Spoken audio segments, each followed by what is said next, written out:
The morning mist hung thick over the mountain village. When Thomas heard the sound of breaking branches coming from the forest, he paused his work at the blacksmith shop, wiping sweat from his forehead with a dirty cloth. The rhythmic hammering that filled his days had stopped, and now only the crackling of the forge fire could be heard. Something was moving through the trees. Something big, or someone.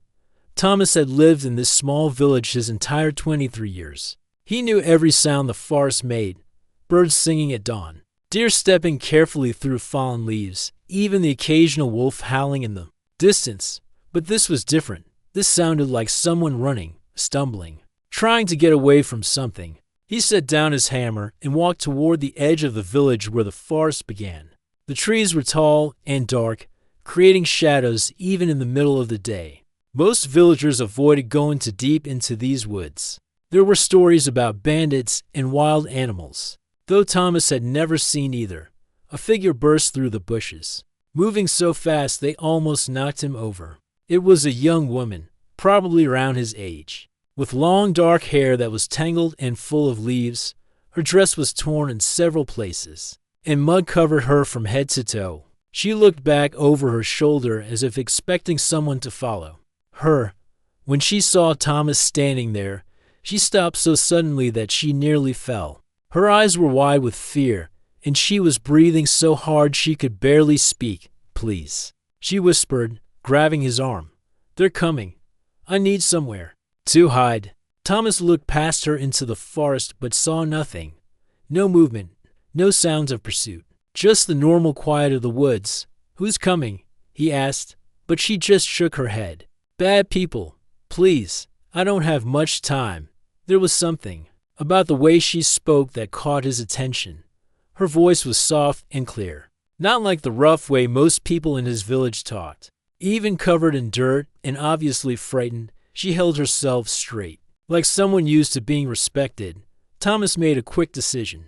His small cottage was just behind the blacksmith shop, hidden from the main road by a cluster of old oak trees. If someone was really chasing this woman, they might not think to look there.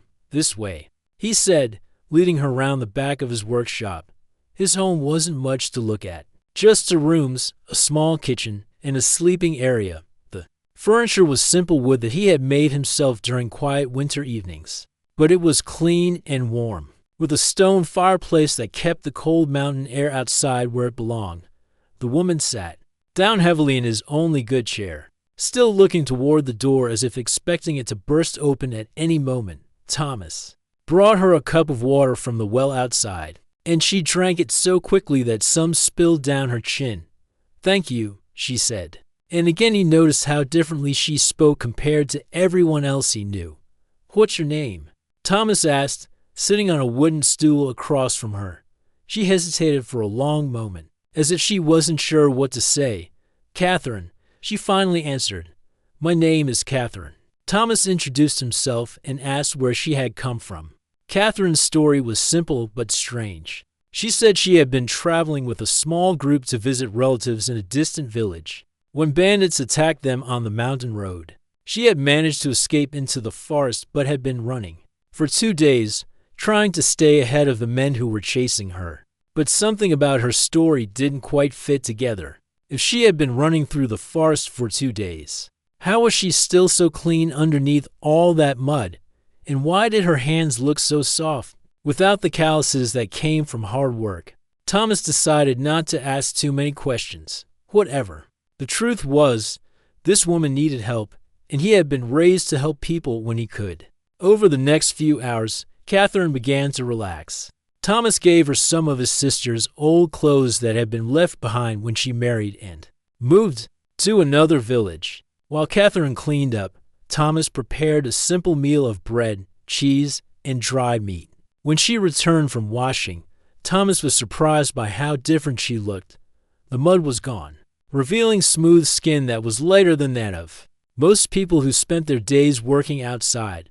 Her hair, now clean and combed, fell in soft waves past her shoulders, but it was her posture that really caught his attention. She sat up straight, kept her hands folded properly in her lap, and ate her food in small, careful bites. "You're not from around here," Thomas said, It wasn't a question. Catherine smiled for the first time since he had met her. No, I'm not. I come from much farther away than I told you. Where? She looked out the small window toward the forest, somewhere I can never go back to. There was sadness in her voice that made Thomas want to know more. But he could tell she wasn't ready to share her secrets. Instead, he told her about his life in the village, how he had learned the blacksmith trade from his father, who had learned it from his father before him, how he made tools for the farmers, shoes for the horses, and sometimes weapons for the few guards who protected their small community. Catherine listened carefully to everything he said, asking questions that showed she was really paying attention. She wanted to know about the village leaders, about how decisions were made, about what happened when people had disputes. These weren't the kinds of questions most people asked. When they were just passing through Dot as the sun began to set, Thomas realized he had spent the entire day talking with this strange woman instead of working. But he didn't mind. For the first time in years, he had found someone who seemed genuinely interested in his thoughts and opinions. You can stay here tonight, he offered. I'll sleep by the fire, and you can have the bed. Catherine looked grateful, but also worried. What if they find me here? I don't want to bring trouble to your home. Thomas looked out the window at the peaceful village. Children were playing in the street while their mothers called them in for dinner. Old men sat on porches, talking about the weather and sharing stories they had told 100 times before. Everything looked normal and safe. I don't think anyone's coming, he said gently. But even if they do, we'll figure it out. That night, as Catherine slept in his bed and Thomas lay by the dying fire, he wondered what he had gotten himself into. This woman was clearly running from something serious, and despite her simple story about bandits, he suspected there was much more to her past than she was willing to share. But looking at her peaceful face in the dim firelight, Thomas realized something that surprised him. For the first time in his quiet, predictable life, he was excited about what tomorrow might bring.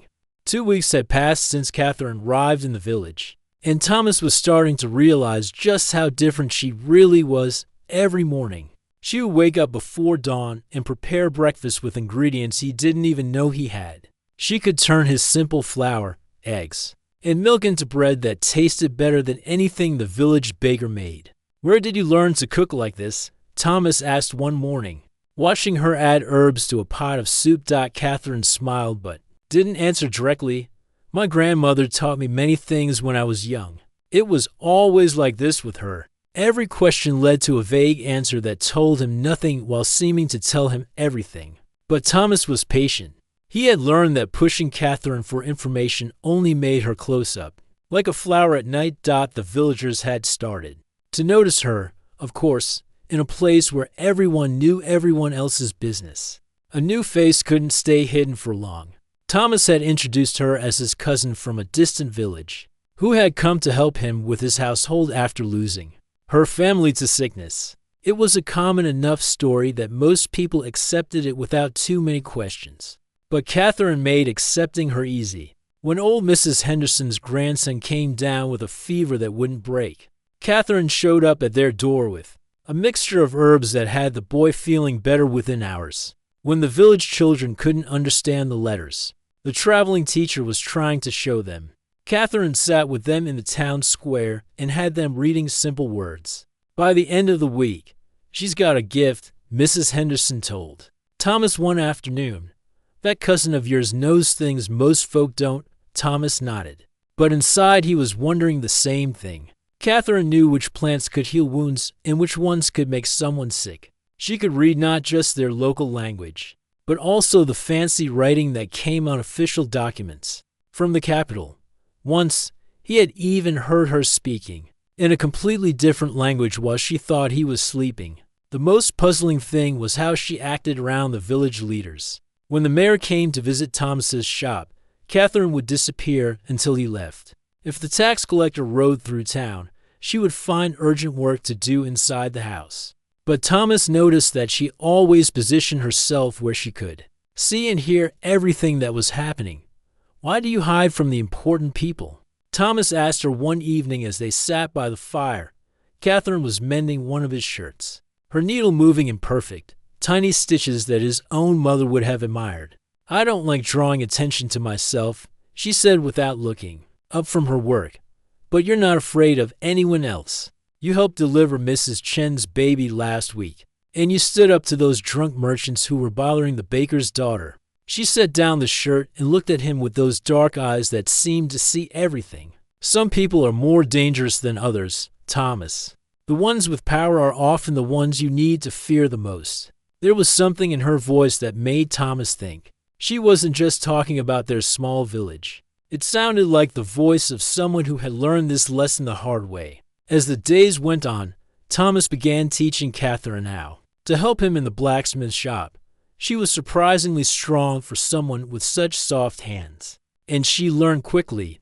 But even here, she showed knowledge that didn't make sense for someone from a simple farming village. "The iron needs to be heated to exactly the right temperature," Thomas explained, showing her how to judge the color of the metal in the fire, like the color of autumn leaves just before they fall. Catherine said, watching the iron glow, "And you hammer it while it's hot because cold metal will crack under pressure." Thomas stopped what he was doing and stared at her. "How do you know that?" "Most people think blacksmithing is just hitting hot metal with a hammer." Catherine realized she had said too much. I watched my father work when I was little." But Thomas had grown up around metalworkers, and he knew that Catherine's understanding went beyond just watching. She talked about iron and steel the way educated people talked about books and numbers, like someone who had been taught, not someone who had just observed. The mystery deepened when strangers began appearing in the village. They came in small groups, usually 2 or 3 men on horseback, always asking questions. Had anyone seen a young woman traveling alone, someone with dark hair who might be injured or lost? They offered gold coins for information, which was more money than most villagers saw in a year. Thomas noticed that Catherine became increasingly nervous each time these men appeared. She would watch them from behind curtains, and he could see her hands shaking as they rode through town. But she never explained why she was so frightened. And Thomas began to worry that these weren't just random bandits looking for victims. One afternoon, while Catherine was teaching the village children how to write their names in the dirt, Thomas overheard 2 of the strangers talking to the baker. "We're looking for someone very important," one of them said. "Someone who doesn't belong in a place like this. She might be using a false name, pretending to be something she's not." The baker shook his head. "We don't get many strangers here. Just Thomas's cousin, but she's been here for weeks now. Nice girl, helps everyone in town." Thomas saw the men exchange a look. "This cousin," the second man said. "What does she look like?" Fear shot through Thomas's chest. He quickly walked over to where Catherine was kneeling with the children, pretending to admire their writing while whispering urgently in her ear. "Those men are asking about you?" Catherine's face went white, but she kept smiling at the children, as if nothing was wrong. "Keep acting normal," she whispered back. "Whatever happens, don't let them know you're warning me." Thomas felt his heart pounding as the 2 strangers walked over to where they were sitting. But Catherine surprised him. Instead of running or hiding, she stood up and faced them directly. "Good afternoon," she said in a voice that was friendly, but somehow commanding. "Are you gentlemen lost? This is quite far from the main road." The men studied her face carefully, and Thomas could see them comparing her to some image in their minds. But Catherine had been working in the sun for 2 weeks now. Her skin was darker, her hands were rough from helping with daily tasks, and her hair was simply braided like any village woman. She looked nothing like whatever refined lady they were searching for. "Just passing through," one of them finally said, "looking for someone. But I don't think we'll find her in a place like this." After they rode away, Catherine sank down onto a wooden stool as if her legs wouldn't hold her anymore. "Who are they really looking for?" Thomas asked quietly. Catherine looked up at him with eyes full of sadness and fear. "Someone I used to be," she said. "Someone I can never be again." That night, as Thomas lay by the fire listening to Catherine toss and turn in the next room, he realized that his quiet life was about to change forever. Whatever secret Catherine was hiding, It was big enough that powerful people were willing to spend gold and send armed men to find her. And despite the danger, Thomas knew he would do whatever it took to protect her. The Harvest Festival had always been Thomas's favorite time of year. The entire village came together to celebrate another successful growing season. With tables full of food, music that lasted until dawn, and dancing that made even the oldest residents feel young again. This year felt extra special because Catherine would be there beside him. For the past month, Catherine had become part of the village in ways Thomas never expected. She had helped organize the festival decorations, taught the children new songs, and even convinced some of the older women to share their secret recipes. Watching her laugh with the baker's wife or help elderly Mr. Patterson carry heavy sacks of grain, Thomas sometimes forgot that she was hiding from something dangerous. "Are you sure it's safe for you to be out in the open like this?" Thomas asked, as they walked toward the town square together. Catherine was wearing a simple blue dress that his sister had left behind, but somehow she made it look elegant. Catherine smiled and took his arm. "I've been here a month, Thomas. Those men stopped coming through weeks ago. Maybe they've given up looking." Thomas hoped she was right, but something in his gut told him to stay alert. He had learned to trust that feeling during his years working with hot metal and sharp tools. The festival was in full swing when they arrived.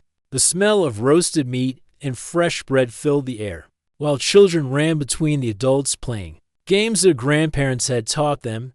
Musicians sat on a wooden platform, playing fiddles and drums that made everyone want to dance.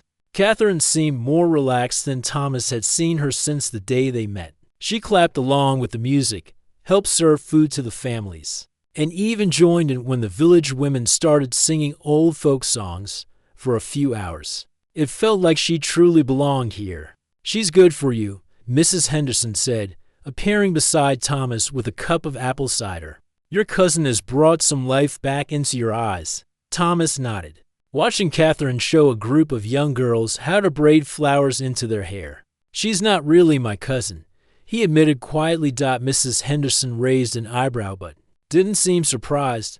"I figured as much. A woman like that doesn't come from simple farm folk. But whatever her story is, she's made this place better just by being here." The afternoon was perfect until the sound of horses thundered into the square. Not the gentle clip-clop of farm horses, but the heavy pounding of animals bred for speed and carrying armed riders. The music stopped abruptly as 20 men on horseback surrounded the festival area. These weren't the small groups of searchers who had been coming through the village. These men wore matching armor and carried weapons that gleamed in the afternoon sun. Their leader, a tall man with graying hair and hard eyes, stood up in his stirrups to address the crowd. "People of this village," he called out in a voice that expected obedience, "we are royal guards from the capital, searching for a dangerous criminal who has been hiding among honest folk." Thomas felt his blood turn cold. He looked around for Catherine and saw her standing frozen near the children, her face white with terror.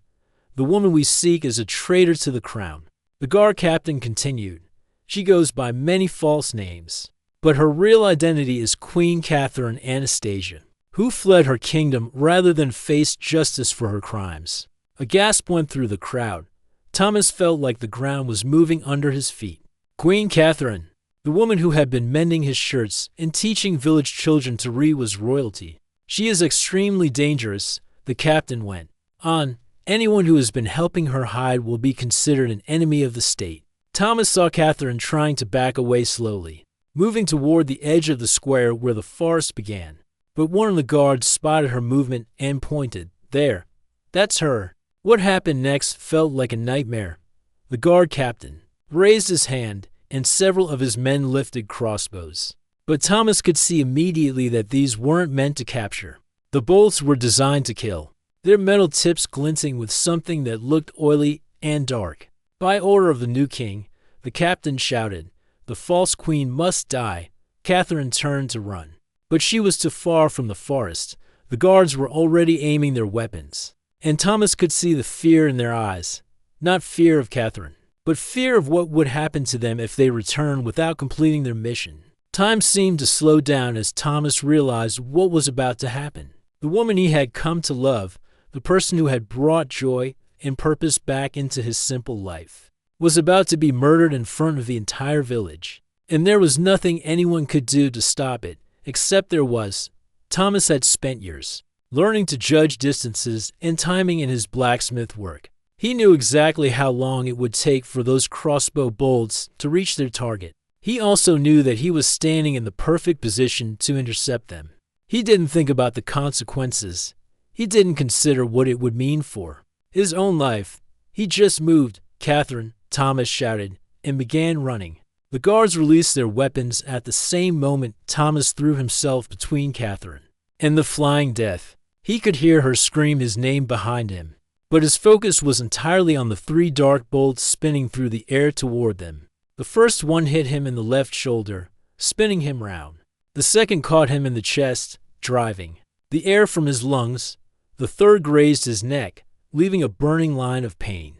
Thomas fell to his knees in the dirt of the town square, feeling a strange coldness spreading through his body. "Thomas," Catherine dropped down beside him, her hands pressed against his wounds. "Why did you do that? Why?"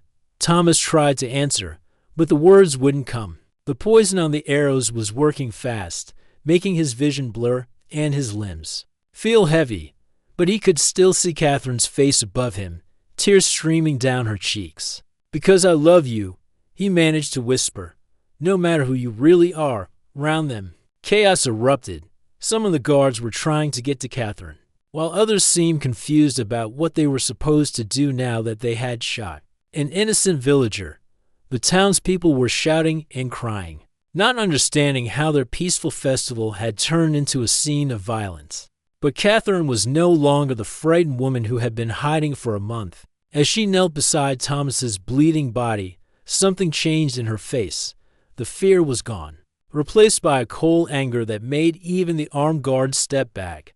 "I am Queen Catherine Anastasia of Moldavia," she said in a voice that carried across the entire square, "and you have just attacked an innocent man under my protection." The transformation was so complete that Thomas, even through his pain and fading consciousness, could hardly believe this was the same woman who had been learning to work his forge just that morning. "You want me," Catherine continued, rising to her feet, "then face me as the queen I am, not as a helpless victim."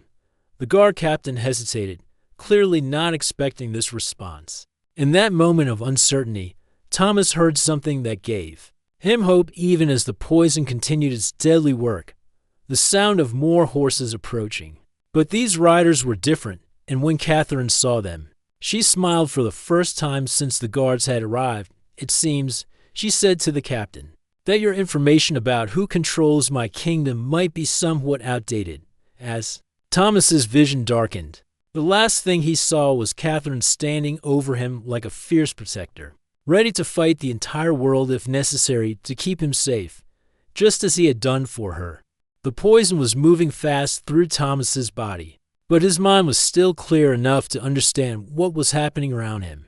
Catherine knelt beside him, her hands glowing with a soft golden light as she pressed them against his wounds. This wasn't the simple herb knowledge she had shown in the village. This was something far more powerful. "Hold on, Thomas," she whispered, her voice shaking with fear and determination. "I know how to fight this poison, but I need time." The approaching horses had reached the town square, and Thomas could see why Catherine had smiled when she heard them coming. These new riders wore different colors than the guards who had shot him. Their armor was silver and blue, and they moved with the confidence of people who knew they were on the right side of a fight. "Captain Reynolds," Catherine called out without looking away from Thomas, "your timing is perfect as always." The leader of the new group, a middle-aged man with kind eyes and battle scars on his hands, dismounted quickly and approached them. "Your Majesty, we received your message and came as quickly as we could. Are you injured?" "I'm fine, but Thomas is dying because he protected me." Catherine's voice broke slightly. "These men serve the pretender who stole my throne. They came here to murder me." Captain Reynolds looked at the original guards, who seemed much less confident now that they were outnumbered. "Stand down immediately. You are in the presence of the rightful queen of Moldavia." The guard captain who had ordered Thomas's shooting stepped forward. "Our orders come from King Victor, the lawful ruler. This woman is a traitor and a fugitive. Victor is a usurper who poisoned my father and forced me to flee for my life," Catherine replied, her hands still working to slow the poison in Thomas's system. "And now you've harmed an innocent man who has done nothing but show kindness to someone in need." Thomas could feel the poison fighting against whatever Catherine was doing to heal him. It burned like fire in his veins, making his heart race and his vision blur. But slowly, very slowly, the cold numbness that had been spreading through his limbs began to retreat. "How is she doing that?" Mrs. Henderson whispered to someone nearby. "That light around her hands, I've never seen anything like it." "Royal bloodlines carry old magic," Captain Reynolds explained quietly. "The true rulers of Moldavia have always been able to heal as well as lead. It's one of the ways we know she is who she claims to be." The village priest, Father William, pushed through the crowd and knelt beside Catherine. He was an old man who had served in the capital before coming to their small village, and his eyes widened when he saw her face clearly. "Your Majesty," he said, bowing his head, "I served your father when I was young. You have his eyes and your mother's gentle spirit, Father William." Catherine smiled through her tears. "I remember you from the palace. You used to tell me stories about the saints who healed the sick, and now you follow in their footsteps," the priest replied. He turned to address the crowd of villagers who had gathered around them. "This woman is indeed our rightful queen. I have seen the royal seal she carries, and I knew her parents before their deaths." A murmur went through the crowd. Some villagers seemed amazed that they had been living so close to royalty without knowing it. Others looked worried about what this might mean for their peaceful village. Thomas felt his strength slowly returning as Catherine continued her healing work. The burning in his chest was fading, and he could breathe more easily. But he could also see how much the effort was costing her. Sweat beaded on her forehead, and her hands were shaking with exhaustion. "The poison is strong," she said to Captain Reynolds. "Whoever made it knew exactly how to target the royal healing abilities. They're using my own magic against me, forcing me to exhaust myself to save him." "Then let us help," said a voice from the crowd. Mrs. Henderson stepped forward, followed by several other village women. "We may not have royal magic, but we know healing herbs and old remedies." Soon, half the village was involved in trying to save Thomas's life. The women brought plants and medicines, while the men formed a protective circle around Catherine and her patient. Even the children helped, bringing clean water and soft cloth for bandages. The guard captain who had ordered the attack looked increasingly uncomfortable as he watched an entire community rally around their queen and the man who had saved her life. Some of his own soldiers were beginning to lower their weapons, clearly questioning whether they were on the right side. "This changes nothing," the captain said, but his voice lacked conviction. "Our orders were clear. Your orders were to kill an unarmed woman." Captain Reynolds replied coldly. "Is that the kind of soldier you want to be? Is that the king you want to serve?" One of the younger guards stepped forward and removed his helmet. "Captain, with respect, this doesn't feel right. We came here to arrest a criminal, but all I see is a woman trying to save the life of a man who protected her. She's a queen," added another guard.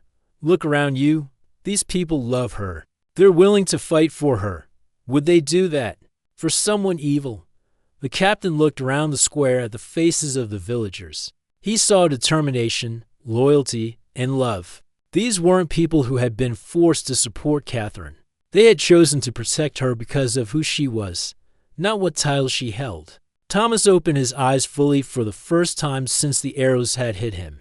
The poison was still in his system, but Catherine's healing had given him back his voice. "Captain," he said weakly, looking at the man who had ordered his death. "Why do you serve someone who tells you to murder innocent people?" The question hung in the air like a challenge. The captain stared at Thomas for a long moment, then looked at Catherine, who was still kneeling beside her patient despite her exhaustion. The captain started, then stopped. "I thought I was serving justice." "Justice doesn't come from fear," Father William said gently. "It comes from protecting the innocent and serving those who serve others." Catherine finally sat back, her healing work complete.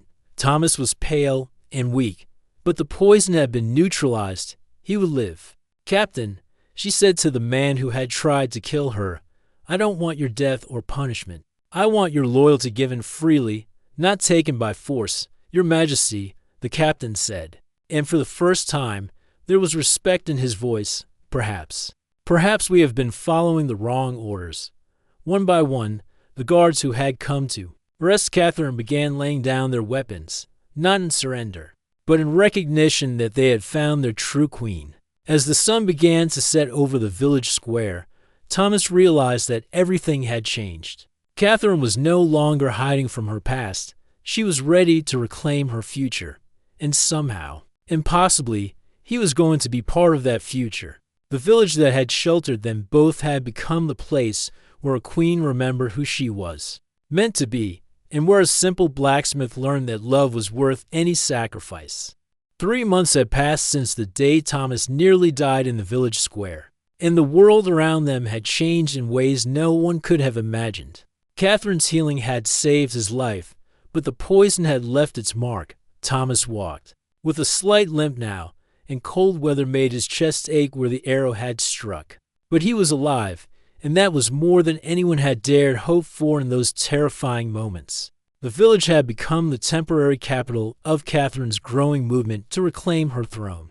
What started as a handful of loyal guards had grown into an army of people who believed in the rightful queen. Farmers left their fields to join her cause. Merchants closed their shops to provide supplies. Even nobles from distant lands sent messages of support. I never imagined my little cottage would host meetings with dukes and generals, Thomas said one morning, watching Catherine review maps and letters at his kitchen table. She had insisted on staying in his simple home rather than accepting offers of grand accommodations elsewhere. Catherine looked up from a letter bearing an impressive royal seal. "This cottage is where I learned what it truly means to be a leader," she replied. "Living here, working alongside the people, understanding their daily struggles. It taught me more about ruling than all my years in the palace." The campaign to retake her kingdom had been surprisingly swift, as word spread that the true queen had returned. City after city opened their gates to welcome her. The man who had stolen her throne, Victor, found himself increasingly isolated as his own supporters abandoned him. The final confrontation had come not through a great battle, but through a simple choice. When Catherine's army reached the capital, Victor's remaining soldiers took one look at their queen and laid down their weapons. They had seen what kind of leader she had become, and they wanted no part in fighting against her. Victor himself had fled in the night, taking whatever gold he could carry. Some said he had sailed across the sea to hide in distant lands. Others believed he had simply vanished into the forest like a bad dream finally ending. "It's strange," Catherine had told Thomas after her coronation ceremony. "I thought reclaiming my throne would feel like victory. Instead, it just feels like the real work is beginning." And she was right. Being queen was nothing like the fairy tales made it seem. Catherine spent her days making difficult decisions about laws and taxes, settling disputes between nobles, and trying to repair the damage Victor's rule had caused. But she approached every challenge with the wisdom she had gained during her time in hiding. The first law she passed surprised everyone. Instead of punishing the people who had served Victor, she offered them forgiveness and a chance to prove their loyalty through service. Many of the guards who had once hunted her became her most devoted protectors. "A true ruler doesn't lead through fear," she explained to the royal council. "They lead by showing people a better path forward." Thomas found himself in an impossible position. The woman he loved was now one of the most powerful people in the kingdom, surrounded by advisors and nobles who had never worked with their hands or worried about having enough food for winter. He felt completely out of place in the grand halls of the royal palace. "Maybe I should go back to the village," he told Catherine one evening as they walked through the palace gardens. "You don't need a simple blacksmith cluttering up your royal life." Catherine stopped walking and turned to face him. "Thomas, do you remember what you told me when I asked why you saved my life? I said I loved you. And do you remember what I was thinking when those arrows were flying toward me?" Thomas shook his head. I was thinking that if I died, the last thing I would see would be your face.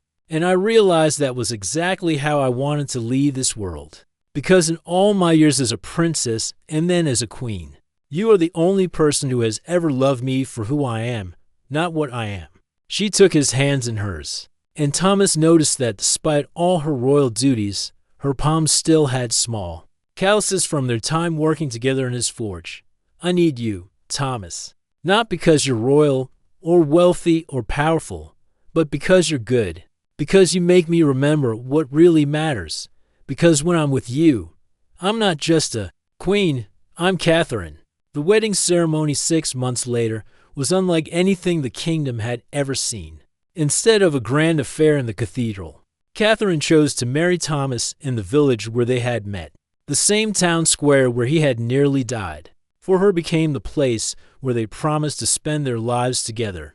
People came from across the kingdom to witness their queen marry a blacksmith. Noble families stood beside farmers and merchants, all celebrating a love story that had given them hope for a better future. Today, Catherine said in her wedding speech, we prove that in this kingdom, worth is measured not by birth or wealth, but by the goodness of one's heart as the years passed. Thomas found his place in the royal court as Catherine's most trusted advisor, not because he understood politics or military strategy, but because he understood people. When nobles brought complicated disputes to the queen, Thomas would often suggest simple solutions that worked because they were fair. The kingdom prospered under Catherine's rule. She established schools in every village, ensuring that children could learn to read and write regardless of their family's wealth. She created laws that protected workers and made sure everyone had access to healing when they were sick. But perhaps her greatest achievement was the network of shelters she built throughout the realm. Any person fleeing danger or persecution could find safety in these places, just as she had found safety in Thomas's cottage. No one should ever have to face their troubles alone, she would say when people praised her for this work. On quiet evenings, when the day's royal duties were finished, Catherine and Thomas would sit by their fireplace in the palace and remember their early days. Together, they would talk about the village, about the people who had become like family to them, and about how much their lives had changed. Do you ever regret it? Catherine asked one night. Giving up your simple life for all this complexity? Thomas looked around their comfortable chambers with their fine furniture and expensive tapestries. Then he looked at his wife, whose face still lit up with the same smile that had captured his heart in his humble cottage. The only thing I've ever regretted, he said, was not meeting you sooner. Years later, when traveling storytellers visited villages across the kingdom, they would always tell the tale of Queen Catherine and the blacksmith who loved her. Children would listen with wide eyes to the story of how true love could overcome any obstacle, and how courage could come from the most unexpected places. But the people who had been there, who had witnessed the real events, knew that the most important part of the story wasn't the romance or the adventure. It was the simple truth that when people choose to care for each other, they can change the world. And in a small village nestled in the mountains, where it all began, there stood a statue in the town square. It showed a man throwing himself in front of flying arrows to protect a woman he loved. But the inscription at the base didn't mention kings or queens or royal blood. It simply read, in memory of the day we learned that love is the greatest power of all.